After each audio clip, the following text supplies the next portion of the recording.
Hello everyone, this is Pankaj Kewat. और काफ़ी अरसों के बाद आप सभी के बीच हुआ हूँ। तो let me start the regulations number 154. We have almost completed the 153, that is standard of ventilations. Now today we have to discuss about the main mechanical ventilation and its arrangement या फिटिंग बोलिए। Okay, main mechanical ventilator यही है ना। Ventilator what do you mean by ventilator?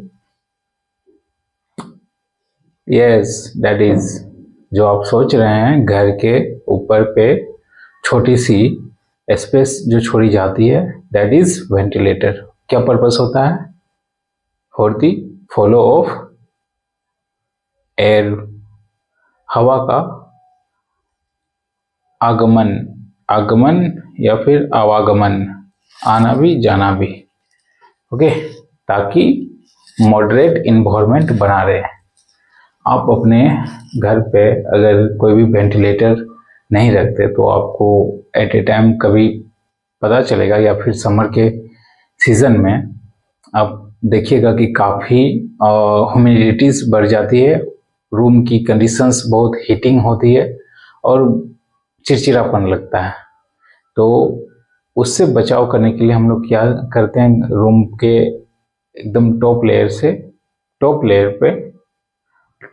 पे मतलब क्या layer, floor बोलिए, roof, हाँ रूफ, टॉप रूफ पे 2-3 वेंटिलेटर डालते हैं ताकि ऑक्सीजन का आना जाना या हवा का आना जाना हो सके।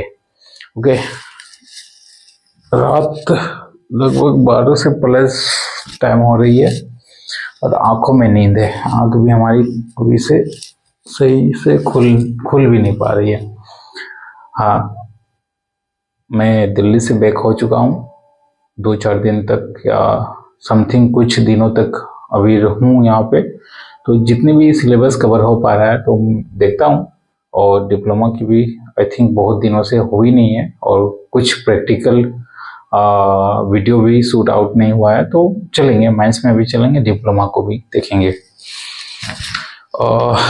आज छोटी रेगुलेशंस है, ज़्यादा टाइम और ज़्यादा पॉइंट्स है नहीं इसमें, बट मेन मैकेनिकल वेंटिलेटर एक बहुत बड़ा ही टॉपिक है। इसको समझने के लिए बीटेक लेवल पे दिमाग फंसाना होगा। ठीक है, एक जस्ट पॉइंट ऑफ व्यू या समथिंग आपके हित के लिए कुछ बातें रख देता हूँ। जैसे मैं आप पंखे को देखे होंगे, पंखा, जेन्युइन पंखा जो घर पे यूज होता है, ऐसे रहता है ना। आज तो बहुत सारे स्ट्रक्चर और डिजाइनिंग के पंखे आ गए हैं। ओके, ये घर वाले पंखे हो गए, ठीक। बट अगर यही पंखा एज ए डायमेंशंस चेंज हो जाए, बड़ा साइज हो जाए, और इसकी इफिशिएंसी और एनर्जी भी बड़ा हो जाए, तो इसको हम क्या नाम दे देते हैं? Main mechanical ventilator. और किसके अकॉर्डिंग? ये माइंस के अकॉर्डिंग। ओके, माइंस के अकॉर्डिंग।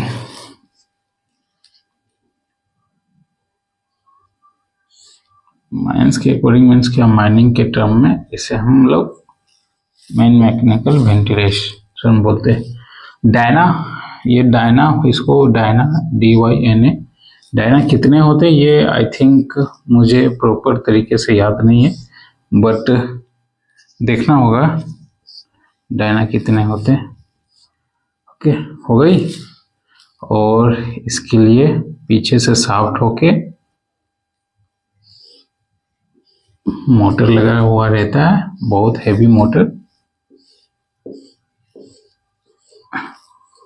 ये मोटर की स्ट्रक्चर है।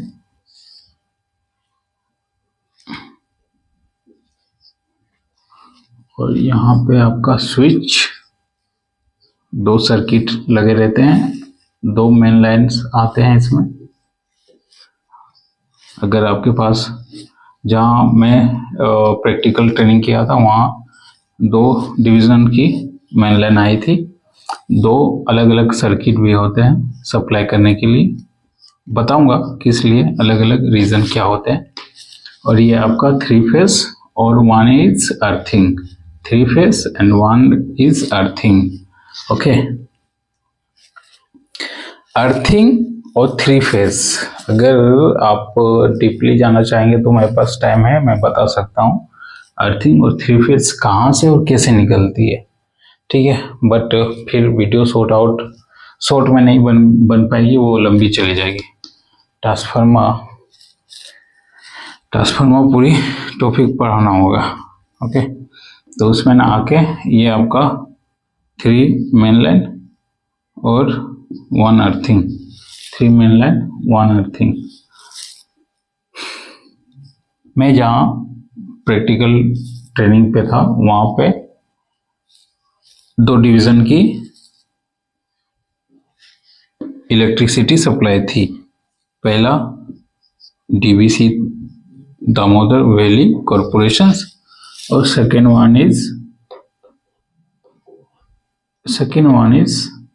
CTPS, सॉरी CTPS नहीं, कठारा था, BTPS।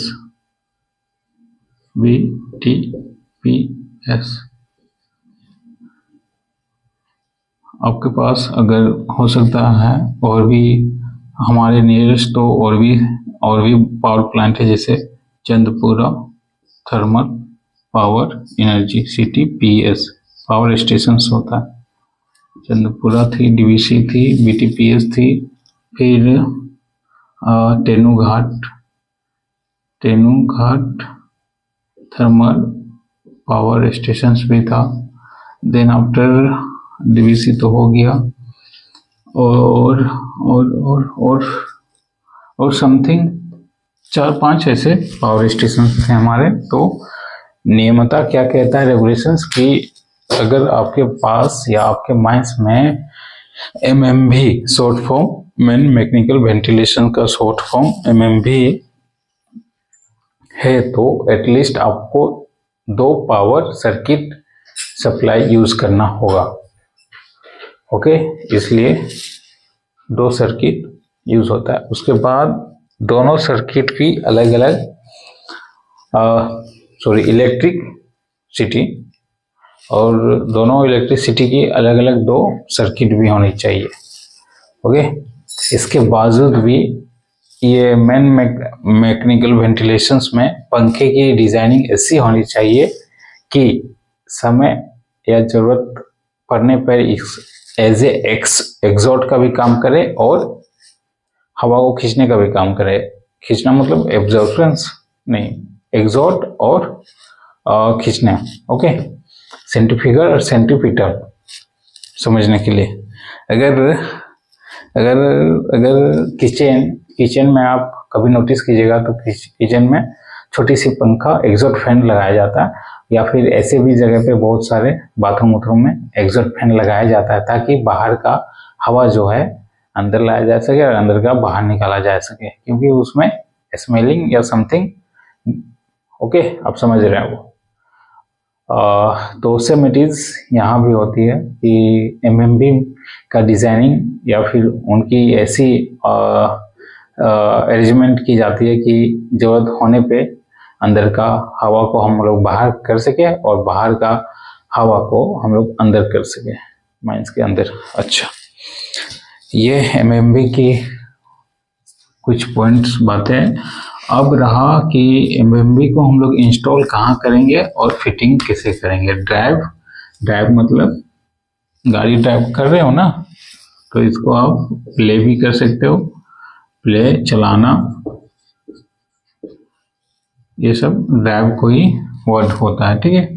और फिटिंग, तो ये फिटिंग हम लोग कहाँ करेंगे MMB को, तो सबसे मेजर पॉइंट होता है ना 10 मीटर ये हमेशा याद रखना 10 मीटर। ओके, अगर आपकी इंक्लाइनेशंस है और इंक्लाइनेशंस की माउथ यहाँ है तो यहाँ से एटलीस्ट 10 मीटर के अंदर में 10 मीटर से कम लेस देन है कि मोर देन है, नॉट लेस देन है, ठीक है, नॉट लेस देन 10 मीटर के डिस्टेंस पे आप एमएमबी को सेटअप कर सकते हैं। मतलब कि अगर ये आपका इंक्लाइन का माउथ है, ये माउथ है, इंक्लाइनेशंस है आपका, ओके, यहाँ से हम लोग माइनस को एंटर कर रहे हैं, तो यहाँ से कम 10 मीटर की दूरी पे, 10 सेंटीमीटर की दूरी पे कम से कम 10 मीटर की दूरी के बाद ही हम लोग एमएमबी को इंस्टॉल करेंगे या फिटिंग करेंगे या एमएमबी हाउस बनाएंगे। Okay, minimum 10 metre, not less than 10 metre. कितने डिस्टेंस पे? 10 मीटर से कम। ओके, अच्छा, उसके बाद देखिए ये आपका माउथ है और यहाँ एमएमबी है, तो हवा कैसे ये माउथ पे इंटर होता है, या फिर आप समझिए कैसे हवा को हम लोग एग्जॉट करते हैं, बताइए। ये माउथ, ये एमएमबी है और ये आपका माउथ है, हवा यहाँ खींच रही है।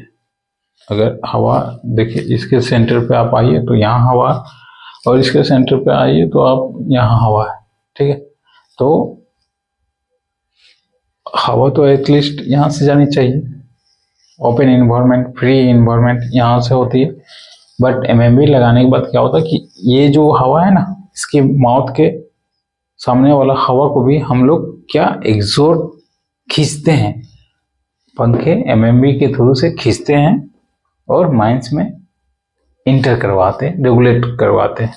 ओके, बट कैसे, how it is possible to giving the air in the underground systems.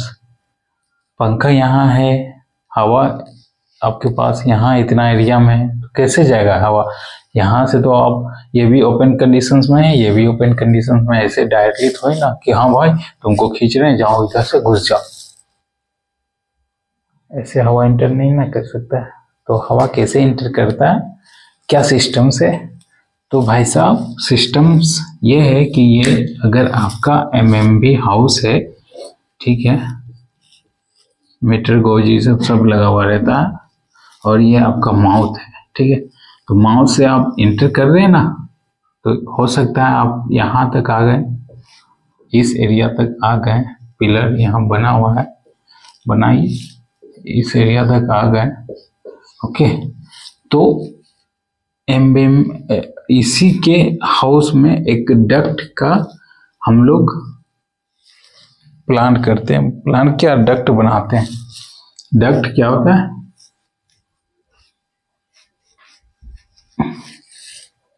ये पंखा का हवा है, अब पंखे का हाउस है।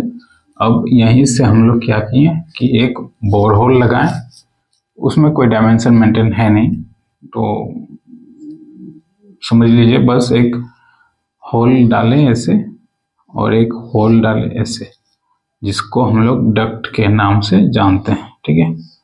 और इसी डक्ट, ये डक्ट कहाँ तक जाता है कि माइंस के इंटर तक, जहाँ हमने वेंटिलेशन सिस्टम प्रॉपर तरीके से बना रखा है, उसी तरह से ये माइंस में घूमते घूमते हवा को फिर माउथ से एग्जिट करेगी, या फिर माउथ बंद हो जाने के बाद अगर इसको यूज नहीं करते तो हवा यहाँ से इंटर करेगी और फिर ऐसे से यहाँ से एग्जिट कर जाएगी। ऐसे सिस्टम्स होते हैं। तो ये क्या होता है, डक्ट के थ्रू से हम लोग DUCT, डक्ट के थ्रू से कार्टिलेज का एक पाइप, अरे सेक्शंस पाइप जानते हो ना, टुलिपोप, वो तो थोड़ी नॉर्मल होती है, बट डक्ट वाली पाइप बहुत हार्डनेस और कार्ट्रिज फॉर्म में होती है। कार्टिलेज, ये कान को कितना भी मोड़ दो तो समथिंग थोड़ा सा दर्द देगा, बट ज़्यादा नहीं। ओके, और ब्लड में कार्टिलेज की बनी होती है ना, इसलिए। तो same it is duct. Okay, तो पंखे का अरेंजमेंट इतना ही है और फिटिंग इतना ही है। मोटर लगा हुआ रहता है साफ डायना। कितने स्पीड से कितना फॉलो एयर वेलोसिटी, क्या क्वांटिटीज एयर, ये सब आपको पढ़ना है, आगे चल के देखेंगे। हाँ, बीटेक कर रहे हैं तो आपको पूरी कैलकुलेशंस आनी चाहिए। बहुत हार्ड है, वेंटिलेशंस का एक प्रॉपर किताब है, या सिर्फ न्यूमेरिकल से भरा पड़ा है। ओके, रेगुलेशंस अभी देखते हैं और समय को बचाते हुए, क्योंकि आंखें हमारी खुल नहीं रही है।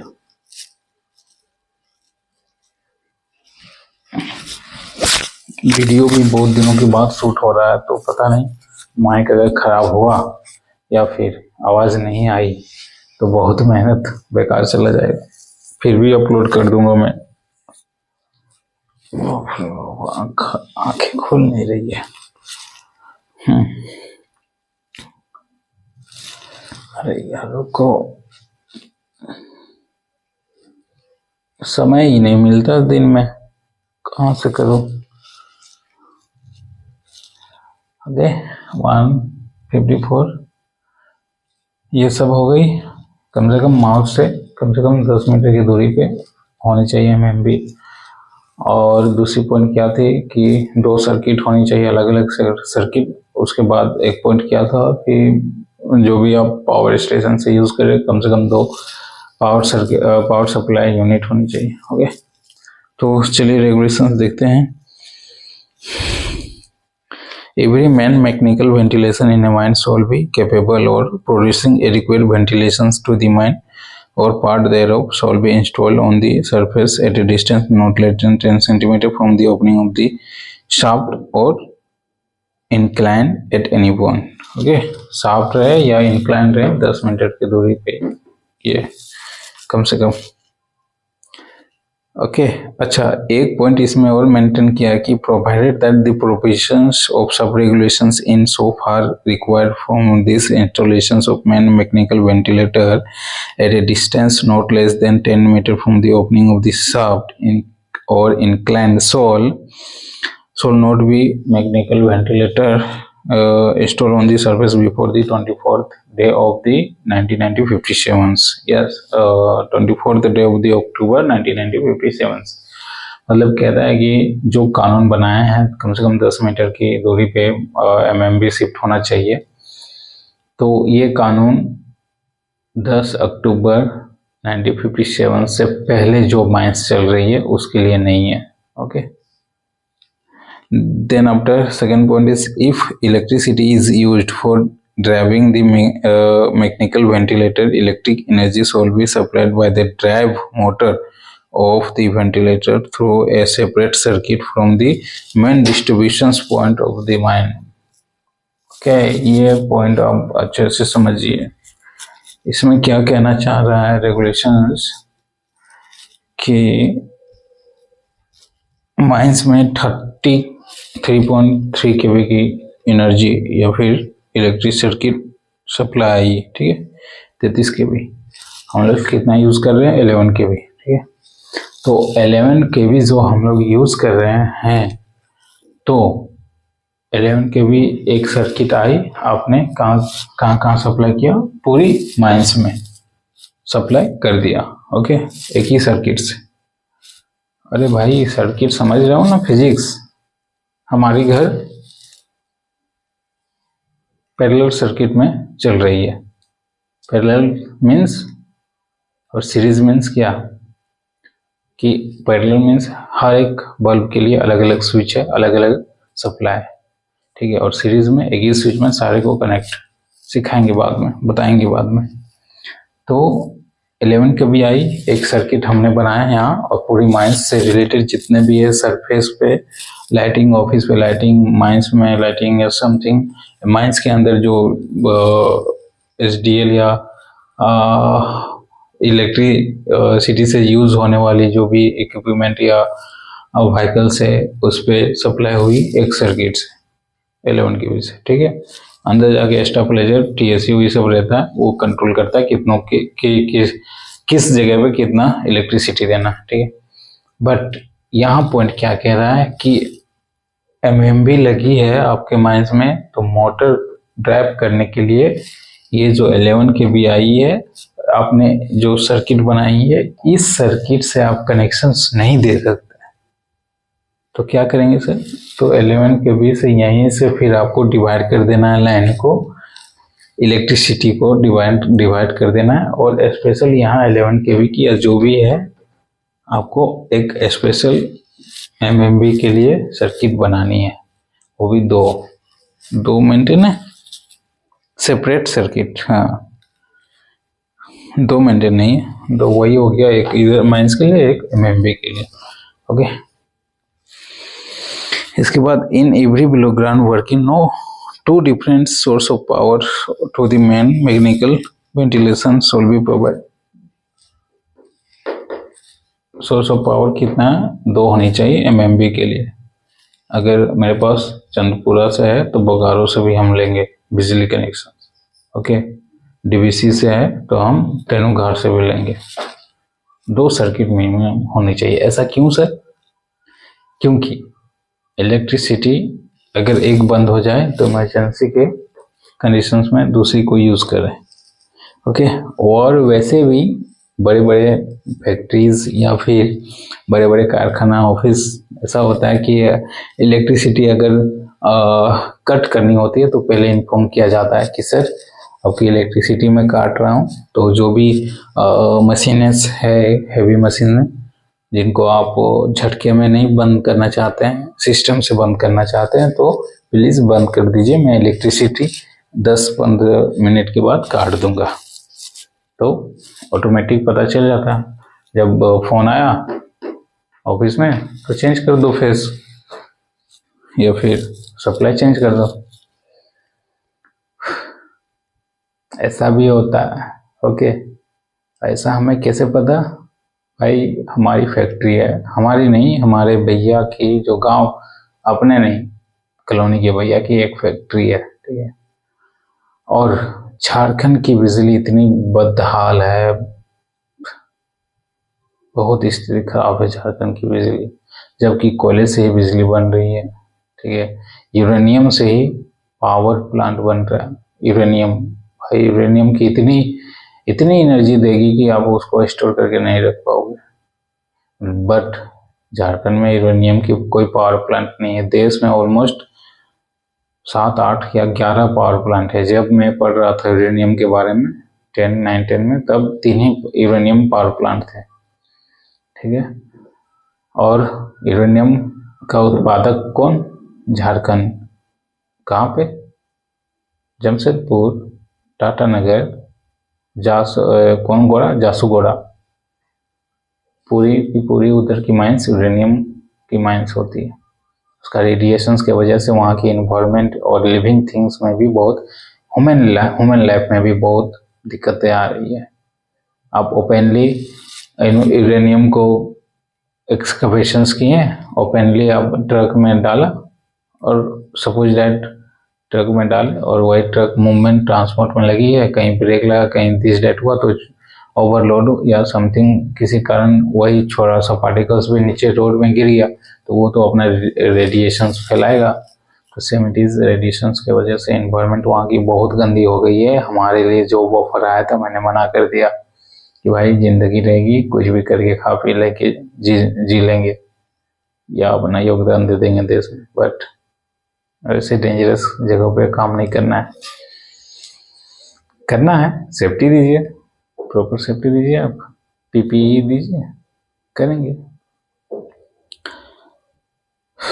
ओके, कहाँ थे, तो अलग सेपरेट एनर्जी।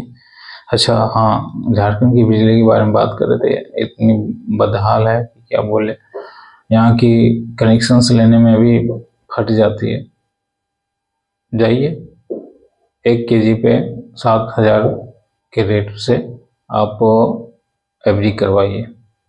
इंडस्ट्री बना रहे हैं ना, इंडस्ट्री चला रहे हैं, तो जाइए, कम से कम 62 kV का तो है, आपको ट्रांसफार्मर लेना होगा। बिजली वहाँ सप्लाई नहीं है तो तार, पोल, ये सब आपको करना होगा। उसके बाद जितना kV का आप यूज़ करेंगे उतना FD लगेगा। एक kV 1 किलो में 7 या 8 हज़ार रेट है, तो 10 लाख तो ऐसे ही खत्म हो जाएंगे आपके। बहुत स्थिति। उसके बाद एफडी देने के बावजूद भी आप, मिस्त्री आया तो ठीक, नहीं आया तो फिर आप इंतजार कीजिए। बहुत प्रेशर्स, पॉलिटिकल पावर्स लगता है यहाँ पे, ठीक है। और यही उत्तर प्रदेश रहा ना, तो 15 केबी कनेक्शन फ्री ऑफ कॉस्ट। जाइए 15 केबी आप फ्री ऑफ कॉस्ट, और यहाँ 15 केबी के इंटू 7000 कर दीजिए, देखिए कितना जाता है। Free of cost 15 KB connection. और आई थिंक वहाँ तो बिजली बिल भी समथिंग, यहाँ 200 यूनिट है ना, वहाँ आई थिंक ज़्यादा होगा यहाँ से। बहुत स्थिति खराब है झारखंड का।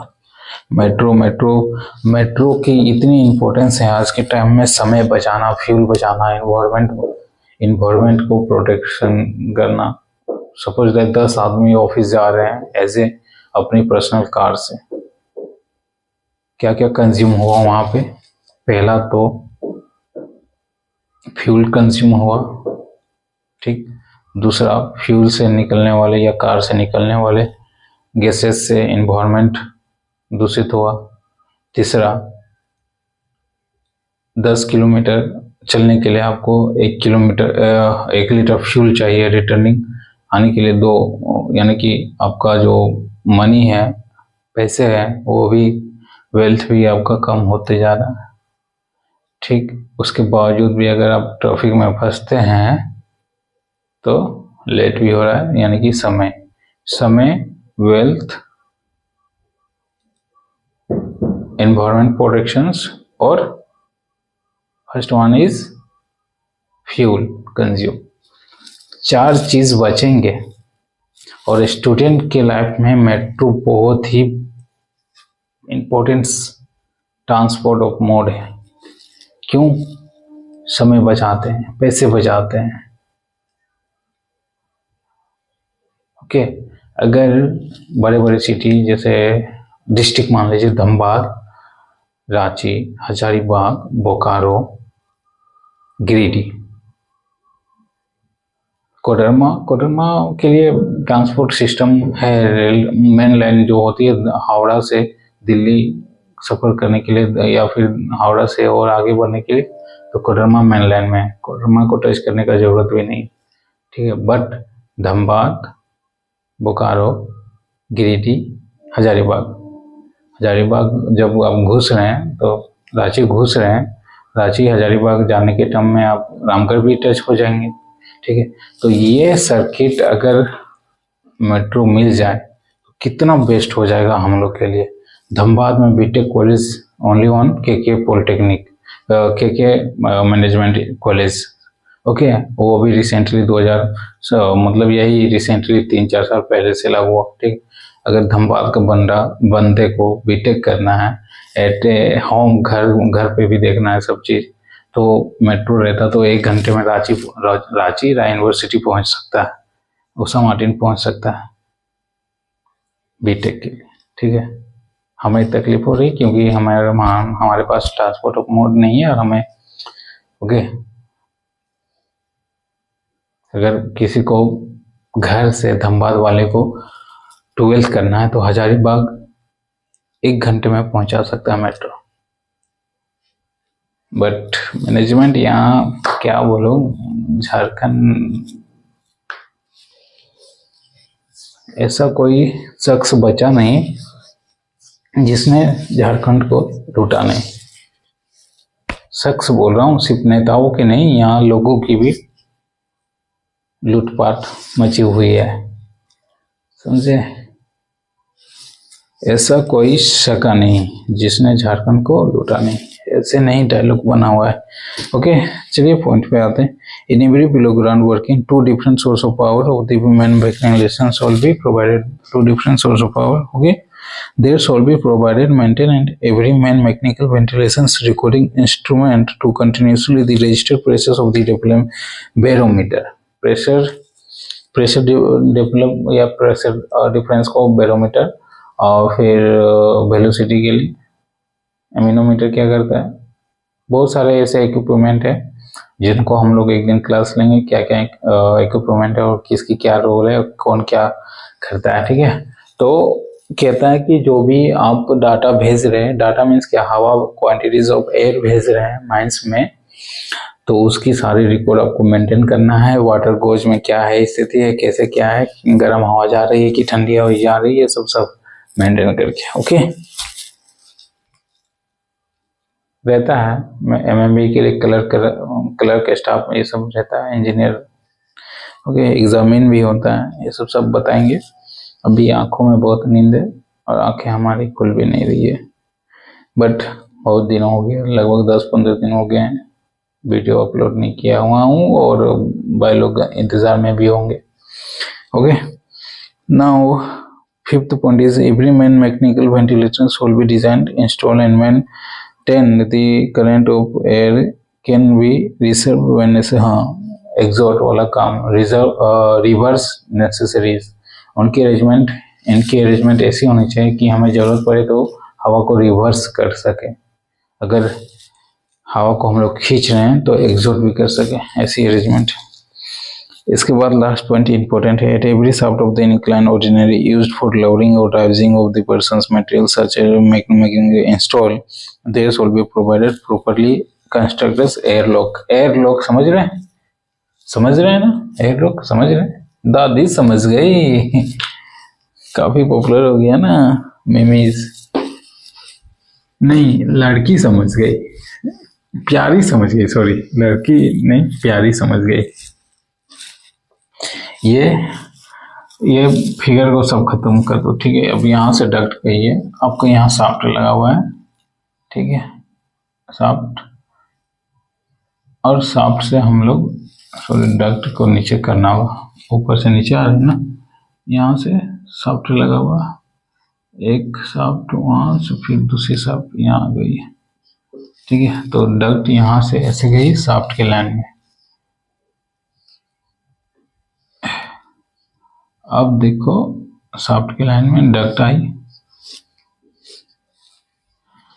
और ये हमारा सरफेस हो गया, सरफेस। अगर ये हवा भेज रहा है, एमएमबी भेज रहा है नीचे यहाँ तक, और आपका ये सरफेस है, तो ये भी तो हो सकता है हवा इधर भी जा सके, बाहर एग्जॉस्ट बाहर निकल जाए, हो सकता है ना, इधर जाने के बजाय कुछ हवा तो इधर तो चले ही जाएगी, रोक नहीं पाओगे। तो इसके लिए क्या किया जाता है, तो इसके लिए एक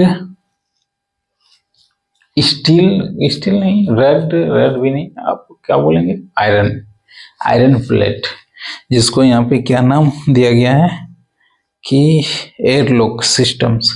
आयरन रड की एक प्लेट लगी रहती है कि जैसे